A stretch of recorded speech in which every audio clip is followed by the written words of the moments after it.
ఒకప్పటి రచ్చబండ వీరుడు మన deputy speaker గారు రఘురామకృష్ణరాజు గారి విషయంలో ఏం జరగబోతోంది అంటే ఏమీ జరగదు అనేది నా ప్రగాఢ విశ్వాసం.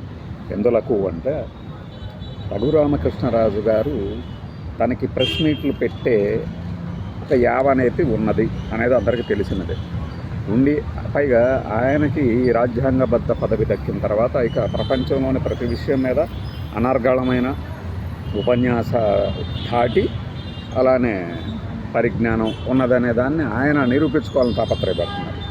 ఆయనకు ఉన్నదా లేదా అనేది పక్కన పెడితే ఈ క్రమంలో కొంతమందిని దబాయిస్తారు కూడా. ఎవడు మాట్లాడకూడదన్నారు, ఎవరు చేయకూడదన్నారు, ఎవరు చెప్పారు నీకు, అదే ఇదని. ఆయన కేసుకు సంబంధించి ఆయన ఎంతకైనా రెచ్చిపోవచ్చు. వాటికి కూడా పరిమితులు ఉంటాయో లేదో అన్నది కాంపిటెంట్ అథారిటీస్ అంటే సంబంధిత అథారిటీలు చూసుకుంటాయి.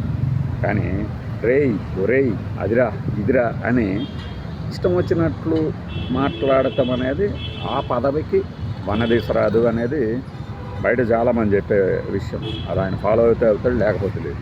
నువ్వెవడిరా నాకు చెప్పేది అనే రకరకాల వ్యంగ్య భావాలను కూడా ముఖంలో ప్రదర్శిస్తున్నప్పుడు దాని మీద జేబీ పార్టీ అంటే నాకు అర్థం కాదు. జై భీమరావు భారత్ పార్టీ అనుకుంటా కదా అది, అంటే జడా శ్రవణ్ గారిది. ఆయన తరపున ఎవరో అక్కడ పిటిషన్ వేయటం కాదు, రాష్ట్రపతి కార్యాలయానికి నివేదిస్తే రాష్ట్రపతి కార్యాలయం ప్రధాన కార్యదర్శి గారికి ఒక లేఖ వ్రాసింది. టేక్ ద నెససరీ యాక్షన్ అని. పదాలు వేరైనా కూడా టేక్ ద నెససరీ యాక్షన్ అంటే ఇక్కడ మన వాళ్ళందరూ ఏంటంటే చర్యలు తీసుకుంటారు ఇక అని.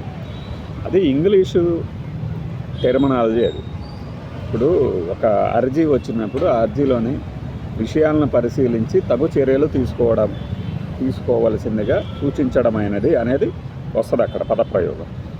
దీన్ని జై భీమరావు పార్టీ వాళ్ళు కానీ, వైఎస్ఆర్సీపీ వాళ్ళు కానీ, ఇంకొంతమంది కానీ ఏం చేస్తారు, రఘురామకృష్ణరాజుకి ఏదో అవబోతుంది, ఇక పదవి నుంచి దింపేస్తాడు, రాజీనామా చేస్తారు, ఇలాంటి తమ్నైల్స్ పెడతారు. వాస్తవంగా జరుగుతుందా? జరగదు. ఎందుకు అంటే ఈ తగు చర్యలు తీసుకోవలసినదిగా అంటే ఇది చూడండి, ఈ విషయం ఏంటో కనుక్కోండి అని వీళ్ళకి పంపిస్తారు. వీళ్ళు ఏం చేస్తారు, సార్ మీరు ఇలా చేస్తున్నారట, ఏమేమి చేశారు ఇలా అడుగుతారు. ఆయన ఏం చెప్తారు, నేను ప్రెస్ మీట్లో పలానా విషయాన్ని ప్రస్తావించాను, పలానా విషయం గురించి వాళ్ళు అడిగితే చెప్పారు, నేను ఇలా చేశాను అంటారు. దానినే ఆయన నివేదిస్తుంది. ఇదంతా జరగడానికి ఎన్నేళ్ళు పడుతుంది? పోనీ ఎన్ని నెలలు పడుతుంది, పోనీ ఎన్ని రోజులు పడుతుంది? ఈలోపే రాజీనామా చేస్తారు, ఈలోపే ఇది చేస్తారు అంటే అది కుదరదు. అయితే ఇక్కడ రాజకీయ చాణక్యులు అధినేతలుగా ఉన్న చోట ఏమవుతుందంటే మనవాడు మనం చెప్పిన మాట వినటం లేదు, వినే ధోరణి కూడా కాదు. కాబట్టి మనం అతన్ని గ్రిప్లో పెట్టుకోవాలంటే దీన్ని ఒక అవకాశంగా తీసుకుంటాం పార్టీల అధినేతలు.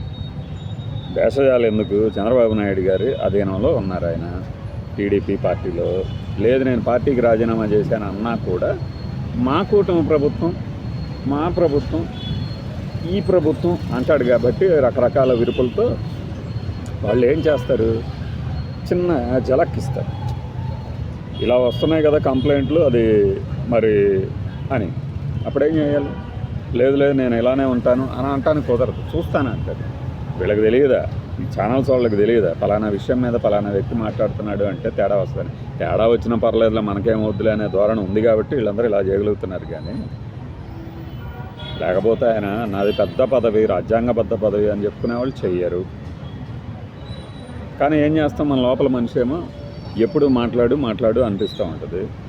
ఆ పదవేమో మాట్లాడకూడదు అంటే ప్రతిదీ మాట్లాడకూడదు, కానీ పార్టీ మనుషులాగా మాట్లాడకూడదు, పర్టికులర్గా ఒక పార్టీ మీద విమర్శలు చేయకూడదు. గత ప్రభుత్వ హయాంలో ఏం జరిగిందో నువ్వు సందర్భోచితంగా ప్రస్తావించవచ్చు, కానీ సభలో బయట కూడా నేను పార్టీ మెంబర్లాగా మాట్లాడుతానంటే కుదరదు. నువ్వెవడిరా గొట్టంగా అడిగి నాకు చెప్పడానికి ఎక్కడేం మాట్లాడాలో అనడం అసలు కుదరదేమో అనేది ఆలోచించాలి. లేకపోతే ఏమవుద్దంటే పార్టీ కనుక రాజకీయం చేయటం మొదలు పెడితే చాలామంది పదవులు ఊడిపోయి వేరే వాళ్ళకి పదవులు దక్కిన సందర్భాలు చూశాను.